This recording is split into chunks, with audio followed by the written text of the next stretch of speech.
Shalom sa inyong lahat. Huwag ninyong pahalagahan ang inyong sarili ng higit sa nararapat. Sa halip, pakaisipin ninyong mabuti ang tunay ninyong katayuan ayon sa sukat ng panampalatayang ipinagkaloob ng Diyos sa bawat isa sa inyo. Roma 12:3. Welcome po sa Good and Faithful channel dito sa YouTube. Dalayan kong maging pagpapala ito sa iyo tuwing ikaw ay magbubukas at manunood. Ang pangunahing mapapanood mo ay ang pagtatalakay ng lingguhang pag-aaral ng salita ng Diyos.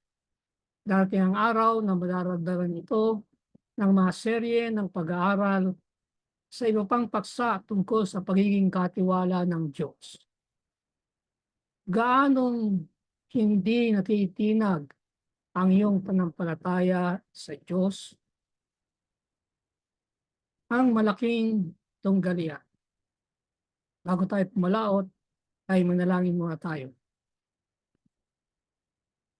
Nasa Diyos ang ating kaligtasan at ating karangalan, ang ating makapangyarihang bato, ang Diyos ang ating kanlungan.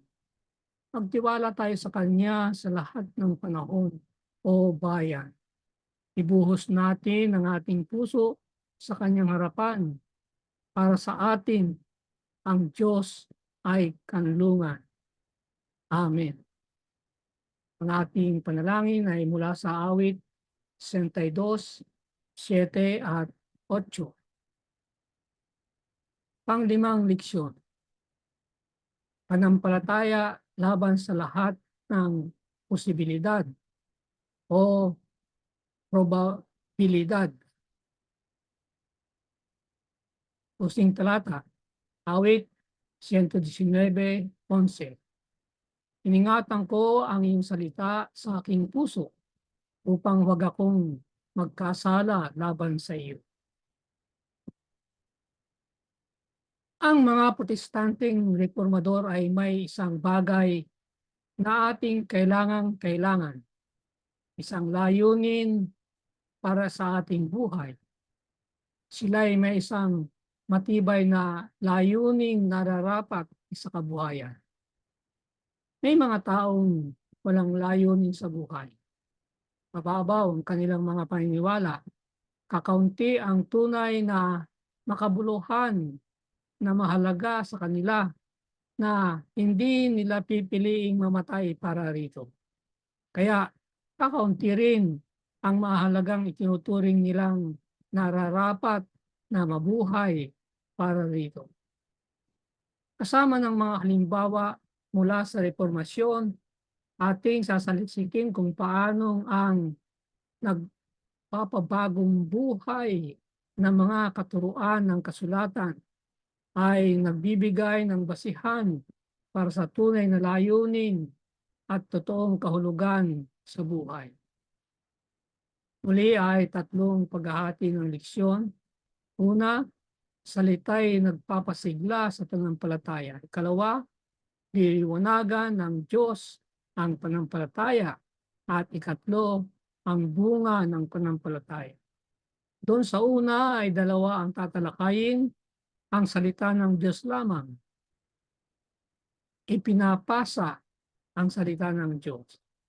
Sa ikalaway, dalawa pa rin ang tatalakayin. Niliwanagan ng Espiritu at Kristo lamang, biyaya lamang. At sa pangatlo, ang bunga ng pananampalataya, titig natin ang pagtalima. Una ang pagkakahati, ang salita'y nagpapasigla sa pananampalataya. Una sa dalawang pagtatalakay, ang salita ng Diyos lamang. Ang ating talata, awit 119:147. Babangon bago magbukang liwayway at dumadaing ako. Ako'y umaasa sa mga salita mo. ang pundasyon ng pananampalataya, nagbibigay ng lakas ng loob at pananampalataya. Ang mga reformador ay naunawaan na hawak nila ang kinasihang buhay at nananatiling salita ng Diyos. 1 Pedro 1:23. Kanilang pinagyaman ang bawat salita. Samantalang kanilang pinaniniwalaan ang mga pangako nito, ang kanilang pananampalataya ay napalakas at ang kanilang lakas ng loob ay nagpanibago. Sa mga ito'y nagsasalita siya sa atin ng isahan, nagsasalita ng diretsahan na parang nakikinig tayo sa kanyang tinig. Ito'y nasa mga pangako na ipinaalam ni Kristo sa atin ang kanyang biyaya at kapangyarihan. Tinatanggap at natututuhan. Ang mga ito'y magiging ang lakas ng karakter, ang inspirasyon at sustento ng buhay. Walang ibang mayroon ng gayong kapangyarihang magpagaling. Wala bukod dito ang magbabahagi ng lakas ng loob at pananampalataya na nagbibigay ng sigla sa buong pagkatao. Mula ito sa Ministry of Healing, page 122. Pagtagumpayan ang mga kahinaan. Sinisikatan ng kasulatan ng galak ang ating kalungkutan, pag-asa sa ating panghihinang loob, liwanag sa ating kadiliman. Magbibigay ang mga ito ng direksyon para sa ating pagkalito, katiyakan sa ating kaguluhan ng isip, lakas sa ating kahinaan, at karunungan sa ating kamangmangan. Kapag binagbulay-bulayan natin ang salita ng Diyos sa pamamagitan ng pananampalataya, ay pagtiwalaan ang mga pangako nito. Ang nagbibigay buhay na kapangyarihan ng Diyos ay pasisiglahin ang buong pagkatao natin sa pisikal, mental, emosyonal at espiritualidad. Ang diwa ng pagtuturo. Mga isipang puspos ng kasulatan. Namuhay sila sa pamamagitan ng salita at marami sa kanila ang namatay dahil sa salita. Hindi sila matamlay, kampante, pabayang mga Kristiyano na may mababaw na buhay devosyonal. Alam nila na kung wala ang kapangyarihan ng salita, ay hindi sila maninindigan sa mga puwersa ng kasamaang tinipon laban sa kanila.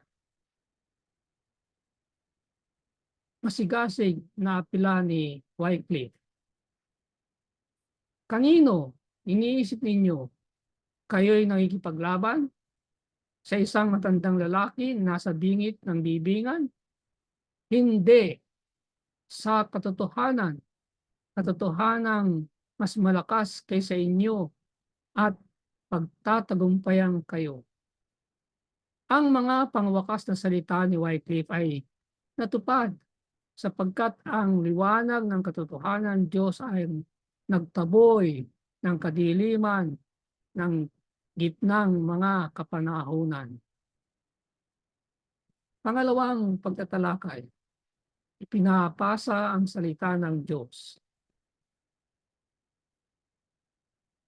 Ang ating talata, 2 Corinto 2:14. Subalit salamat sa Diyos na siyang laging nagdadala sa atin sa pagtatagumpay kay Kristo at sa pamagitan natin ay ipinahahayag ang samyo ng pagkakilala sa Kanya sa bawat dako. Ang mga hamon ng pagpapalaganap ng Ebanghelyo.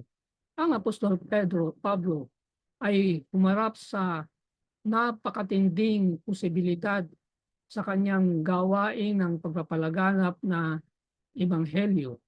Gayunman, may kumpiyansa siya na ang salita ng Diyos ay magtatagumpay sapagkat gaya ng sinabi niya, kami walang magagawang anuman laban sa katotohanan, kundi tanging para sa katotohanan. 2 Corinto 13:8. Ang mga reformador ay humarap sa katulad ng mga pagsubok. Gayunman, sa pamagitan ng panampalataya, sila'y nanatiling tapat sa salita ng Diyos. Pagsasalin ng Biblia sa Ingles. Ito ang pinakamalaking nagawa upang ipakalat, ipasa ang salita ng Diyos. Desidido si William Tyndale upang isalin ang Biblia mula sa orihinal na mga wika at ituwid ang mga kamalian ng pagkakasalin ni Wycliffe mga 140 taon bago rito. Marami sa kanyang salin ng Biblia na nalimbag sa Worms, Germany, ay sinamsam at sinunog sa publiko. Sa wakas, si Tyndale ay hinuli at nilitis din. Ang kanyang paglilitis ay nangyari sa Belgium noong AD 1536. Siya ay nahatulan sa bintang ng erehiya at nasentensahang sunugin. Sinakal siya ng berdugo samantalang ginagapos siya sa tulos at pagkatapos ay sinunog ang kanyang katawan.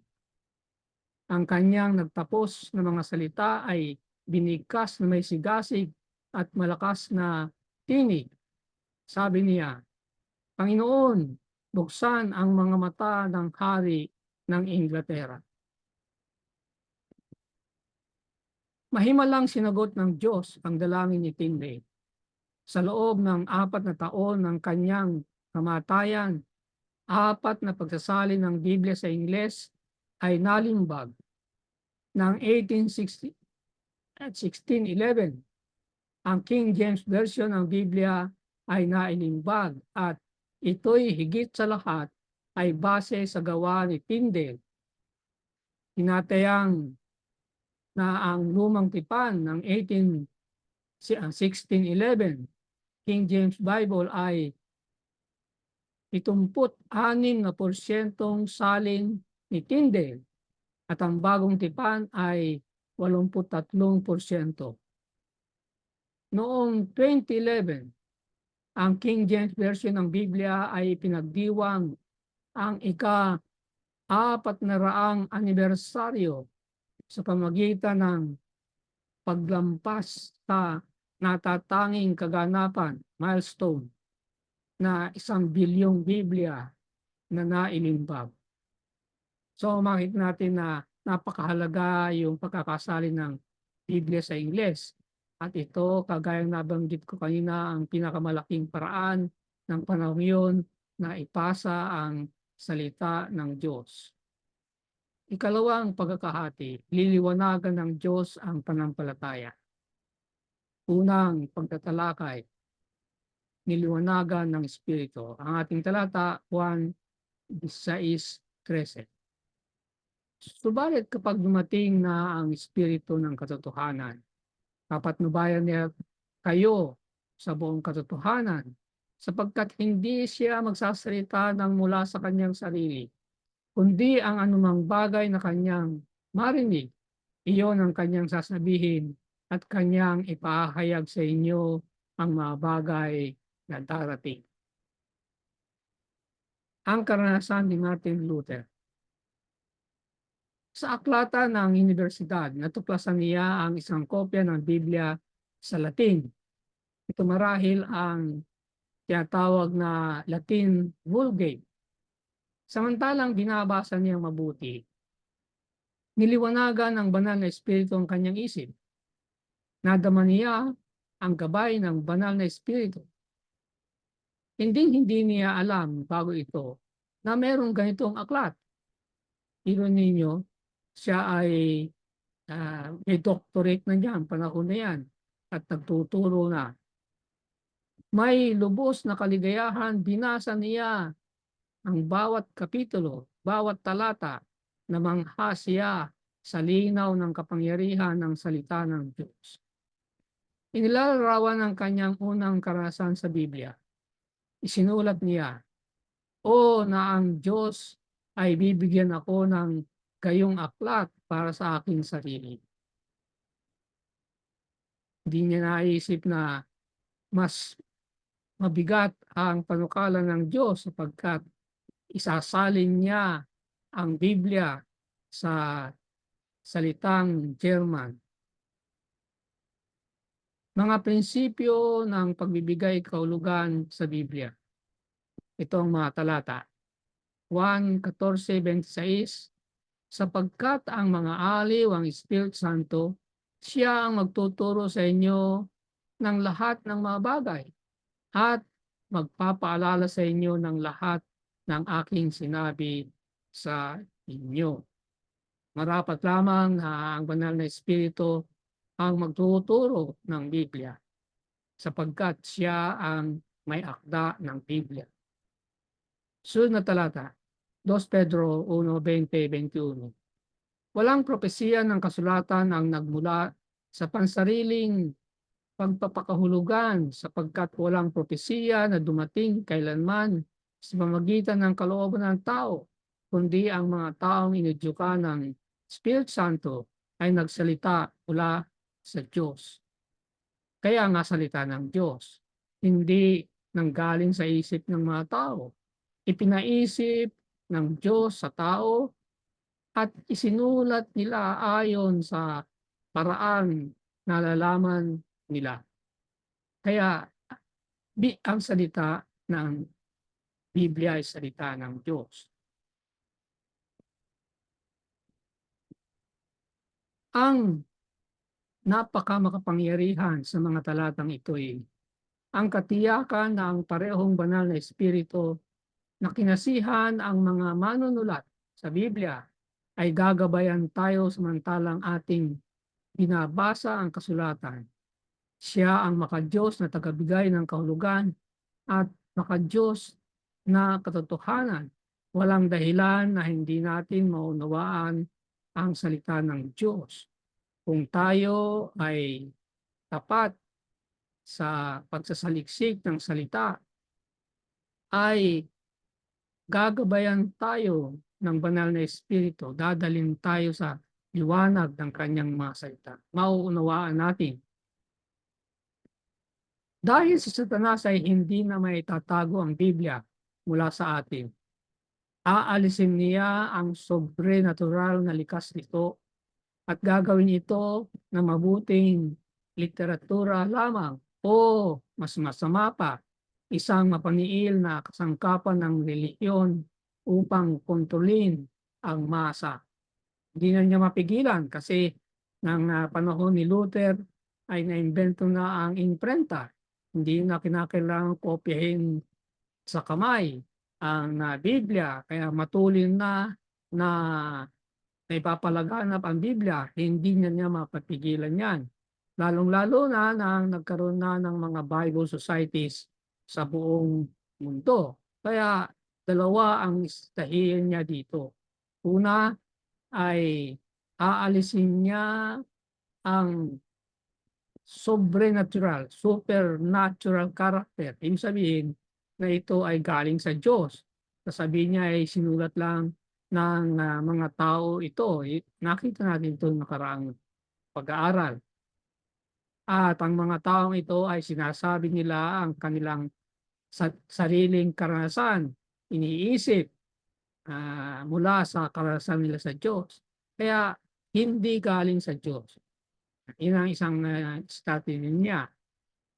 Sasabihin niya na ito'y napakagandang pag-aralan bilang literature. Paano sinulat, hanggang doon lang. Pero meron pa siyang mas masamang paraan.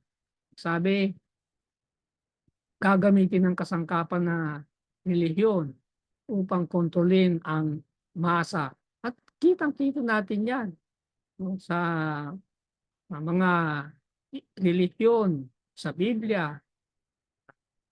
Ipinagbabawal ang pagbabasa ng Biblia, hindi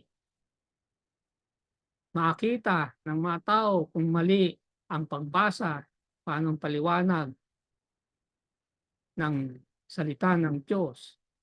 Didepende lang sila sa mga pagpapaliwanag ng kanilang mga leader. Sina John Knox at Mary, ang reyna ng Scotland, merong usapan sila na magandang leksyon para sa atin. Sabi ni Mary, binibigyan kahulugan mo ang kasulatan sa isang paraan. At sila, ang tinutukoy niya ay mga guro ng Roman Catholic, ay nagbibigay kahulugan sa ibang paraan. Sino ang aking paniniwalaan? Siya nga naman, na dalawang nagpapaliwanag. Sino ang tama? Ang sagot ni Knox, paniwalaan mo ang Diyos na simpleng nagsasalita sa kanyang salita. At higit sa salitang nagtuturo sa iyo, hindi mo paniniwalaan ang alinman. Huwag kang maniwala sa tao, maniwala ka sa Diyos. Sabi pa niya, ang salita ng Diyos ay malinaw sa sarili nito. At kung merong lumilitaw na malabo sa isang lugar, ang banal na espiritu na hindi kailanman kinokontra ang sarili, ay ipapaliwanag ito na mas malinaw sa ibang lugar. Iyan ang prinsipyo ng Biblia, ang pag-aaral ng Biblia. Ang Biblia mismo ang nagpapaliwanag sa kanyang sarili. At pag-aaralan natin ang isang paksa, basahin natin ang sinasabi ng paksang yan sa buong Biblia. Hindi lamang sa isang talata, isang kapitulo o isang aklat. Ano ba ang sinasabi ng paksang ito sa buong Biblia? Yan ang dapat na ginagawa. At kung mayroong talata na medyo malabo, at meron yan, ang magpapaliwanag diyan ay ibang bahagi ng Biblia. Paano ba ginamit ang salitang ito sa talatang ito sa ibang lugar ng banal na kasulatan? Ganyan. Ayun ang kanyang payo. Kailangan ay walang dapat na magkontra sa Biblia dahil iisa ang may akda, ang banal na espiritu. Kung may parang nagkokontrahan, ang dapat gawin ay hanapin kung saan pagkakasundo. Kasi para lang yan nagkukontrahan, hindi talaga nagkukontrahan yan. Kasi nga, kagaya ng binanggit ko, iisa ang may akda. Ako kontrahin ba ng banal na espiritu ang sinabi niya sa lugar na ito sa paraan na sinabi niya sa kabila ng lugar. At makikita ito sa pamagitan din ng gabay mula sa Espiritu. Kalawang pagtatalakay, si Kristo lamang, biyaya lamang. Efeso 2:8, sapagkat ang biyaya sa biyaya, kayo'y maligtas sa pamagitan ng panampalataya at ito'y hindi sa pamagitan ng inyong sarili. Ito'y kaloob ng Diyos. Ang kaloob ng Diyos ng kaligtasan. Narito ang mga talata mula sa Roma. Roma 3:23. Yamang ang lahat ay nagkasala at hindi nakaapos sa kalwalhatian ng Diyos. Yan ang katayuan ng lahat ng taong pinanganak ni Adan. Pumasok ang kasalanan at lahat ay pinanganak sa kasalanan. Kaya lahat nagkasala. Sabi naman sa Roma 6:23, sapagkat ang kabayaran ng kasalanan ay kamatayan, ngunit ang kaloob ng Diyos na walang bayad ay buhay na walang hanggan kay Kristo Jesus na Panginoon natin. Bunga ng pagkapanganak sa kasalanan, mamamatay ang tao. Pagkat kamatayan ang kabayaran ng kasalanan. Ngunit hindi papayag ang Diyos, kaya nga bago pa nilalang ang tao ay gumawa na siya ng panukala ng kaligtasan at ang kaligtasang yan ay nakasentro sa gagawin ng anak ng Diyos. Hindi puputulin ng kamatayan ang buhay ng tao, kundi ibibigay sa kanya ang buhay na walang hanggan. Sa Roma 5:8 naman, subalit pinatutunayan ng Diyos ang kanyang pag-ibig sa atin na nung tayo'y mga makasalanan pa, si Kristo'y namatay para sa atin. Yan ang pag-ibig ng Diyos. Namatay siya para sa kanyang mga kaaway. Tayo yun. Nakita ng mga reformador ang kaligtasan kay Kristo lamang. Samantalang binabasa ni Luther ang Bagong Tipan, siya'y napuspos ng kabutihan ng Diyos. Namangha siya sa pagnanais ng Diyos na iligtas ang lahat ng tao. Ang popular na pananaw na itinuturo ng mga lider na iglesia sa panahong yun ay ang kaligtasan ay bahagyang gawa ng tao at bahagyang gawa ng Diyos. Natuklasan ni Luther na ang kamatayan ni Kristo sa krus ay sapat na lahat para sa lahat ng tao. Maraming tao ang dumagsa upang pakinggan ang taos-pusong nagpapabagong buhay niyang mga mensahe. Ang kanyang mga salita ay gaya ng isang inuming malamig na tubig sa tigang na disyerto ng kanilang mga buhay. Ang mga tao ay nakagapos sa pamamagitan ng mga tradisyon ng medieval na iglesia at pinanatiling alipin sa daan-daang taong mga ritual na walang ibinibigay na espiritual na buhay. Hinipo ng mga biblikal na mensahe ni Luther ang mga puso at nabago ang mga buhay. Isang buod ng Ebanghelyo. Mula ito sa Desire of Ages, page 25. Inarato si Kristo gaya ng nararapat sa atin upang tayo'y tratuhin gaya ng nararapat sa Kanya. Hinatulan siya para sa atin mga kasalanan na wala siyang bahagi upang tayo mapawalang sala ng kanyang katwiran na wala tayong bahagi. Pinagdusahan niya ang kamatayan para sa atin upang maaari nating tanggapin ang buhay na kanya. Pangatlong pagkakahati, ang bunga ng pananampalataya. Ating talata, Roma 6:16-18. Hindi ba ninyo nalalaman na kung kanino ninyo inahandog ang inyong mga sarili bilang alipin sa pagsunod, maging sa kasalanan tungo sa kamatayan o ng pagsunod tungo sa pagiging matuwid?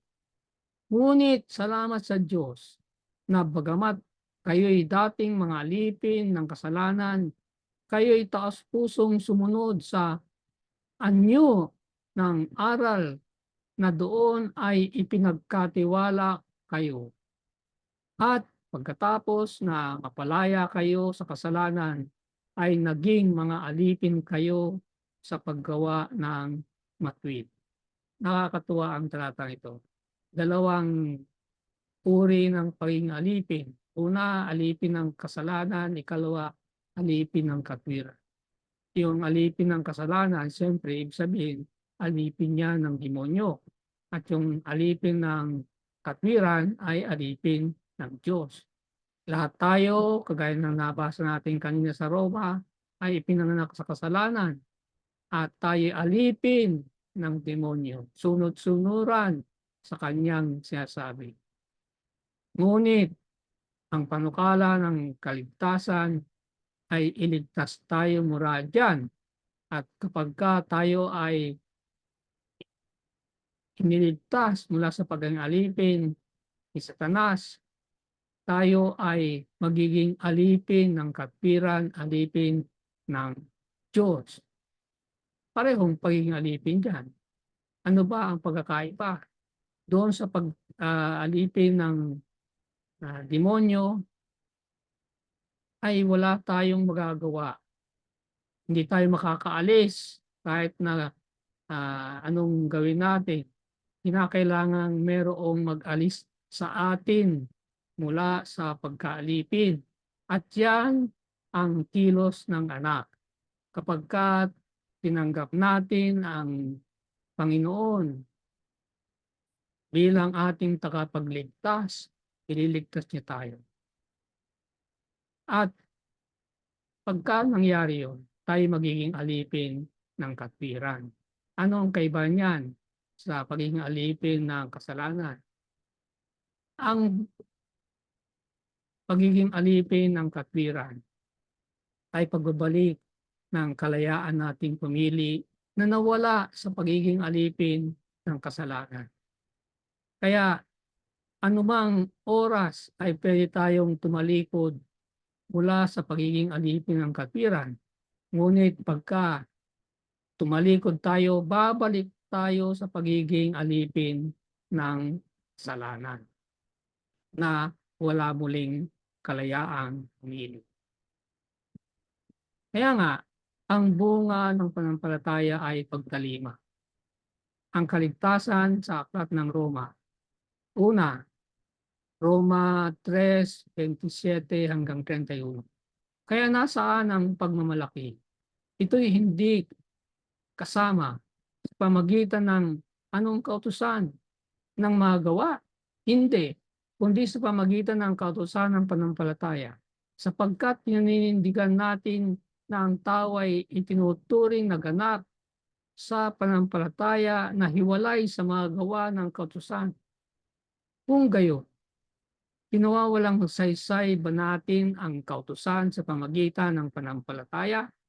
Huwag nawang mangyari, kundi pinagtitibay pa nga natin ang kautusan. Roma 6:15 hanggang 18. Ano nga?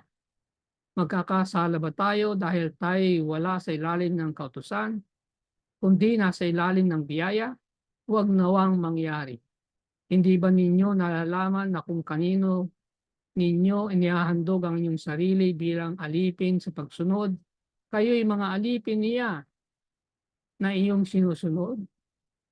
Ngunit salamat sa Diyos na bagaman kayo'y dating mga alipin ng kasalanan, kayo'y taos-pusong sumunod. Pagkatapos na mapalaya kayo sa kasalanan ay naging mga alipin kayo ng paggawa ng matwid. Inuulit yung kanina. Roma 8:1-2.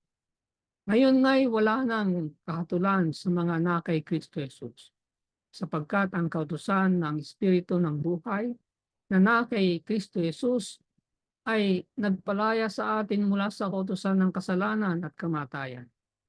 Isang bagong hangin ang umiihip sa Kristiyano Iglesia sa mga araw ni Luther. 10,000 mga libong mga tao ang naturuang tumingin palayo mula sa kanilang makasalanang mga sarili at sa halip ay tumingin kay Jesus. Walang dudang ang mga taong ito sa pagtingin sa sarili at ano ang katulad nila ay nakikita lamang ang mga bagay na magpapahina ng kanilang loob. Sinong mananampalataya ngayon ang may katulad na karanasan? Kaya yon ang dahilan na kailangan nating tumingin sa halip kay Kristo Jesus. Pagkat titingin tayo sa ating sarili, manghihina tayo sa ating makikita. Si John Wesley ay dumalo sa isang pagpupulong ng mga taga-Moravia sa London. Nakaupong namamangha si Wesley samantalang narinig niya ang introduksyon ni Luther sa aklat ng Roma. Sa unang pagkakataon sa kanyang buhay, nagpasimula niyang maunawaan ang Ebanghelyo. May kumilos sa loob niya at nadama niyang umahatak ito sa kanya kay Kristo na nagbigay ng kanyang buhay para sa kanya.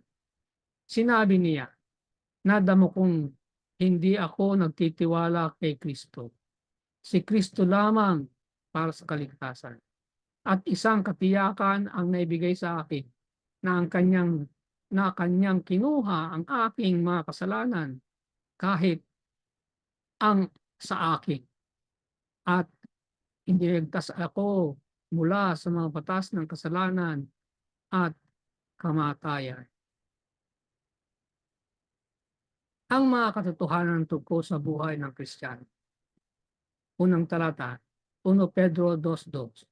Gaya ng mga sanggol na bagong silang ay mithin ninyo ang malinis na espiritual na gatas upang sa pamagitan nito'y lumago kayo tungo sa kaligtasan.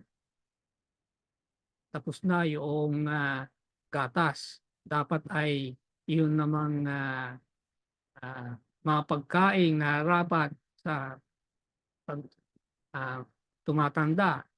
Ang susunod ay 2 Pedro 3:18. Subalit lumago kayo sa biyaya at sa pagkilala ng ating Panginoon na tagapagligtas na si Hesukristo. Yan ang katotohanan ng Kristiyanong buhay. Dapat ay patuloy na lumalago. Isa pa, Kolosas 1:10, upang kayo lumakad ng nararapat sa Panginoon na lubos na nakakalugod sa Kanya, namumunga sa bawat gawang mabuti at lumalago sa pagkilala sa Diyos. Okay, ang paglago ay makikita sa mabungang buhay. Ano yung mabungang buhay? Gumagawa ng mabuti. At susunod ay Efeso 4:23-24. At magbago sa espiritu ng inyong pag-iisip at kayo'y magbihis ng bagong pagkatao na nilalang ayon sa wangis ng Diyos sa katwiran, kabanalan ng katotohanan.